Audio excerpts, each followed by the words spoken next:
Actor Dhanush அசுரத்தனமான நடிப்பு அரக்கன் அப்படின்ற மாதிரி தான் நான் சொல்லுவேன்.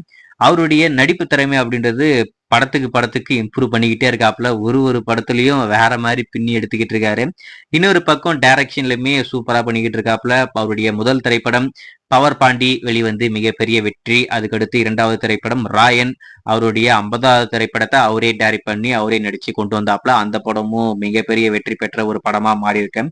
பர்சனலா எனக்கு அந்த ராயன் திரைப்படம் அந்த அளவுக்கு பிடிக்கல அப்படின்றது அப்பாற்பட்ட பிரச்சனை. அதுக்கடுத்து அவருடைய 3வது திரைப்படம் நிலவுக்கு என் மேல் என்னடி கோபம் அப்படின்ற மாதிரி ஒரு படம். அந்த படமும் கூடி சீக்கிரம் தியேட்டருக்கு வர காத்துக்கிட்டு இருக்கேன்.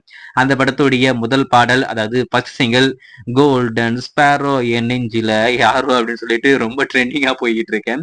அதாவது இன்ஸ்டாகிராம் ரீல்ஸா இருக்கட்டும், ஸ்டோரிஸா இருக்கட்டும், எல்லா இடத்துலயுமே அந்த சாங் தான் ரொம்ப ட்ரெண்டிங்கா ஓடிக்கிட்டு இருக்கு. அது அப்பாற்பட்ட பிரச்சனை.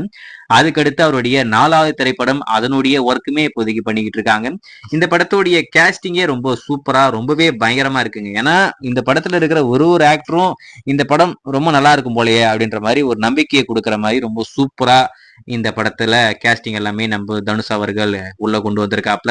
அதுல இன்னொரு முக்கியமான விஷயம் என்ன அப்படின்னு பாத்தீங்கன்னா, நம்ம எல்லாருக்கும் பிடிச்ச ஒரு விஷயம் இந்த படத்துல மீன் ஒரு கேரக்டர் உள்ள வந்திருக்கு. அதாவது நித்யா மேனன் அவங்களுமே இந்த படத்துல ஒரு முக்கியமான கதாபாத்திரம் பண்ண போறாங்க. லாஸ்டா திருச்சிற்றம்பலம் படத்துல தனுஷ் நித்யா மேனன் ரொம்ப அற்புதமா இருந்தது.